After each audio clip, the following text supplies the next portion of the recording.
Hi పిల్లలు, welcome to అనగనగా ఒక కథ. ఇవాల్టి మన బేతాళ కథ పేరు విదూషకుడి నేరం. పట్టువదలని విక్రమార్కుడు చెట్టు వద్దకు తిరిగి వెళ్ళి చెట్టుపై నుంచి శవాన్ని దించి భుజాన వేసుకుని ఎప్పటిలాగే మౌనంగా శ్మశానంకేసి నడవసాగాడు. అప్పుడు శవంలోని బేతాళుడు, రాజా, పాముతో చెలగాటాలాడేవాడికి ఎప్పటికైనా ప్రమాదం తప్పదు. నీకు హెచ్చరికగా మద్రదేశపు విదూషకుడి కథ చెబుతాను విను అంటూ ఇలా చెప్పసాగాడు. పూర్వం మద్రదేశపు రాజు వద్ద ఒక ప్రఖ్యాతి చెందిన విదూషకుడు ఉండేవాడు. అతను హాస్యం చెప్పటమే గాక చూస్తేనే నవ్వు పుట్టించేటట్టుగా ఉండేవాడు. పొట్టిగా బక్కగా ఉండేవాడు. అతని చెవులు ముంత చెవుల్లాగా ఉండేవి. నవ్వితే అతని నోరు ఈ చెవి నుంచి ఆ చెవి దాకా తెరుచుకునేది. చాలా చలాకీ అయిన మనిషి. హాస్య కథలు చెప్పినది చెప్పకుండా చెప్పేవాడు. రాజ్యసభలో అందరినీ హాస్యం పట్టించేవాడు. రాజుగారని కూడా చూసేవాడు కాడు. తనను హేళన చేస్తే రాజుగారు కూడా ఏమీ అనేవాడు కాడు. అలాంటప్పుడు మిగిలిన వాళ్ళు పైకి ఏమీ అనటానికి ఉండేది కాదు. కానీ అతనంటే అందరికీ కోపము భయము ఉండేవి. విదూషకుడి వల్ల రాజుగారికి చాలా ఉపయోగాలుండేవి.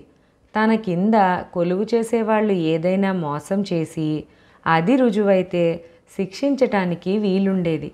కానీ కేవలము అనుమానం మాత్రమే ఉన్న చోట విదూషకుడి హాస్యం వారి అక్రమాలకు విరుగుడుగా పనిచేసేది. కొందరు అధికారులు ఏ దుష్కార్యాలైనా మొదలుపెట్టినప్పుడు విదూషకుడి హాస్యానికి గురికావడం జరిగి తమ రహస్యం రాజుకు తెలిసిపోయిందనుకుని తమ దుష్కార్యాలు కట్టిపెట్టేవారు. హాస్యం మిష మీద విదూషకుడు ఏదో విధంగా అందరినీ నిందించేవాడు. ఎవరినైనా అతను నిందించినప్పుడు వారి పట్ల ఆగ్రహం కలవారికి తృప్తిగా ఉండేది. ఇలా అనేక విధాల విదూషకుడు రాజుగారికి కనిపించని ఉపకారాలు చేస్తూ ఉండేవాడు. అందుకే ఒక్కో సమయంలో విదూషకుడి హాస్యం తన మీదకి తిరిగినా రాజు తాను కూడా అందరితో పాటు నవ్వి ఊరుకునేవాడు. ఇలా ఉండగా ఒకనాడు రాజుగారి జన్మదినోత్సవం జరిగింది. సాయంకాలం రకరకాల వినోదాలు జరిగాయి. నృత్యాలు, గానాలు, విందులు, వినోదాలు అయ్యాయి. రాజుగారు సభికులు కబుర్లలో పడ్డారు. విదూషకుడు విజృంభించి హాస్యకథలు చెబుతూ మధ్య మధ్య ఎవరిని పడితే వారిని నోటికి వచ్చినట్టు అవహేళన చేస్తున్నాడు. ఇలా వాగుతున్నవాడు కాస్త, ప్రపంచంలో నాకన్నా మూఢుడు లేడని మీరంతా అనుకుంటున్నారు, నాకు తెలుసు. కానీ నాకన్నా కూడా పెద్ద మూఢుడు మన రాజుగారు అన్నాడు. రాజుగారు ఆ మాటకి విరగబడి నవ్వాడు. ఆయనతో పాటు అందరూ నవ్వారు. నేను అందవికారంగా ఉంటాను నిజమే. రాజుగారు అందగాడన్నది నిజమే. ఆయన అందమంతా ఆయన దొడ్డి కాళ్లల్లో ఉంది. ఆయన గారి కాళ్ళు గుర్రం మీద కూర్చుంటే ఎలా ఉంటాయో నడిచేటప్పుడు అలాగే ఉంటాయి అన్నాడు విదూషకుడు. రాజు నవ్వాడు.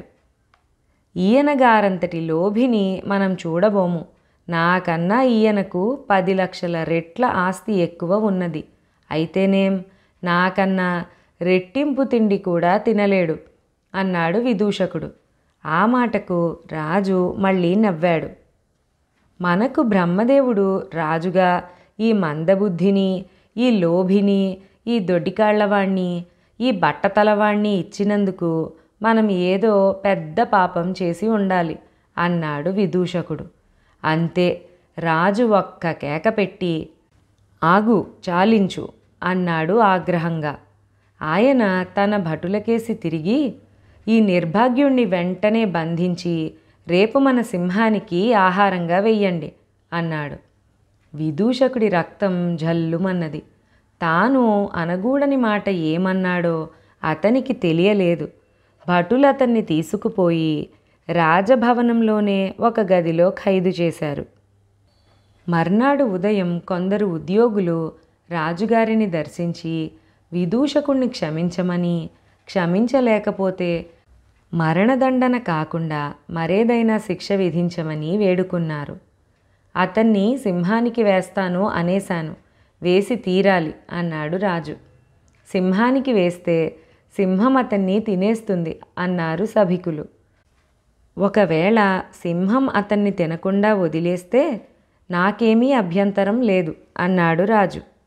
సింహం బోను నుంచి అతను ప్రాణాలతో బయటపడితే అతన్ని తమరు మరొక విధంగా శిక్షించకూడదు అన్నారు సభికులు. దానికి రాజుగారు, అప్పుడు శిక్షించవలసిన అవసరం ఇక లేదు, శిక్షించను అన్నాడు. సభికులు రాజుగారి వద్ద సెలవు పుచ్చుకుని యువతలికి వచ్చేసి విదూషకుణ్ణి సింహం తినకుండా చేసేటందుకు మార్గాలు ఆలోచించారు.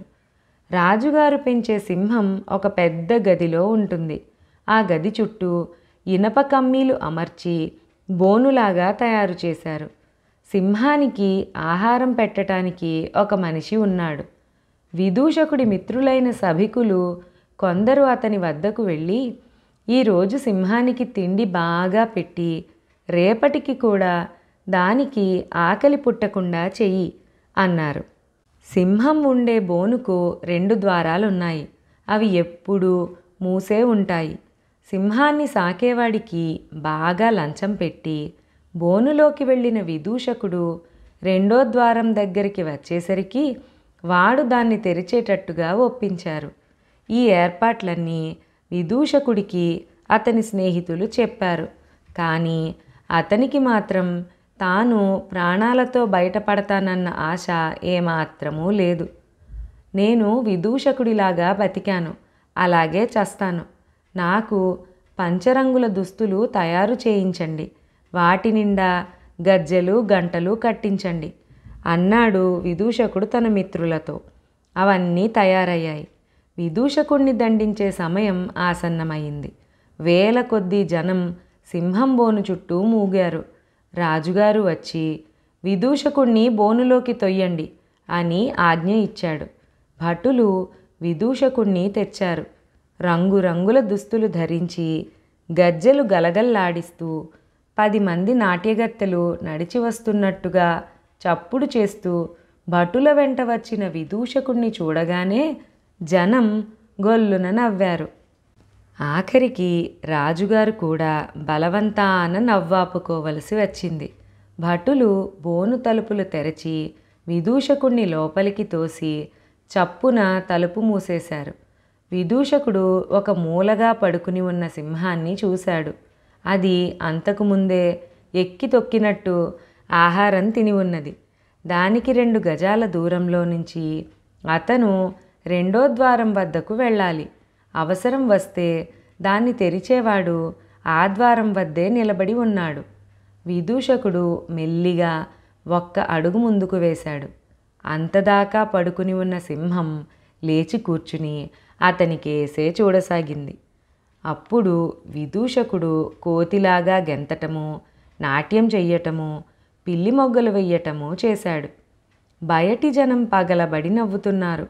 గజ్జెల చప్పుడు, గంటల చప్పుడు విని సింహం బెదిరినట్టుగా కనపడింది. అదే సమయం అనుకుని విదూషకుడు దాని పక్కగా 2వ ద్వారం కేసి పరిగెత్తాడు. కానీ సింహం అతనికేసి 1 అడుగు వేసి దూకబోయే భంగిమని ప్రదర్శించింది. మరుక్షణం అది దూకనే దూకింది. కానీ ఇంతలోపలే విదూషకుడు 2వ ద్వారాన్ని సమీపించటము, అది తెరుచుకుని అతను బయటపడటము కూడా జరిగాయి. ఎలాగైతేనేం విదూషకుడి ప్రాణాలు దక్కాయి. అందుకు సంతోషించని వాళ్ళు లేరు. రాజుగారు కూడా నిజానికి అతను ప్రాణాలు దక్కించుకోవాలనే కోరుకున్నాడు. తరువాత విదూషకుడు అతి కష్టం మీద రాజుగారి విదూషకుడుగా ఉండటానికి ఒప్పుకున్నాడు. కానీ అతను మళ్ళీ ఎవ్వరినీ నవ్వించలేదు. అతనిలోని అసలు విదూషకుడు సింహం వాత పడినట్టే అయ్యింది. బేతాళుడి కథ చెప్పి, రాజా, విదూషకుడు ఏమి తప్పు చేశాడని రాజు అతన్ని సింహం వాత వేయించాడు? విదూషకుడు తనను నిందిస్తుంటే నవ్వినవాడు అకస్మాత్తుగా అంత కోపం చెందటానికి కారణమేమిటో నీకు తెలిసి కూడా చెప్పకపోయావో నీ తల 1000 ముక్కలవుతుంది అన్నాడు. దానికి విక్రమార్కుడు, విదూషకుడు రాజుకు దొడ్డికాళ్ళని, మందబుద్ధి అని, లోభితనమని అన్నవి వట్టి అబద్ధాలై ఉండాలి. అందుకే రాజు అందరితో పాటు నవ్వాడు. కానీ రాజుకు బట్టతల అని విదూషకుడన్న మాట నిజమై ఉంటుంది. రాజుకు ఆగ్రహం తెప్పించిన మాటలలో ఆ మాట ఒక్కటే అతను కొత్తగా అన్నమాట. మిగిలిన మాటలకన్నింటికీ రాజు అదివరకు నవ్వనే నవ్వాడు. హాస్యానికైనా ఉన్నమాట అనకూడదన్న సంగతి విదూషకుడు ఆ క్షణాన మరిచాడు. అదే అతను చేసిన తప్పు అయి ఉంటుంది అన్నాడు. రాజుకి ఈ విధంగా మౌనభంగం కలగగానే బేతాళుడు శవంతో సహా మాయమై తిరిగి చెట్టెక్కాడు. ఈ కథ ఇక్కడితో సమాప్తం. మరొక బేతాళ కథతో మళ్ళీ కలుసుకుందాం. అనగనగా ఓ కథ ఛానల్ని సబ్స్క్రైబ్ చేసుకోండి. మీ ఫ్రెండ్స్ అండ్ ఫ్యామిలీకి షేర్ చేసి లైక్, కామెంట్ కూడా చేయండి.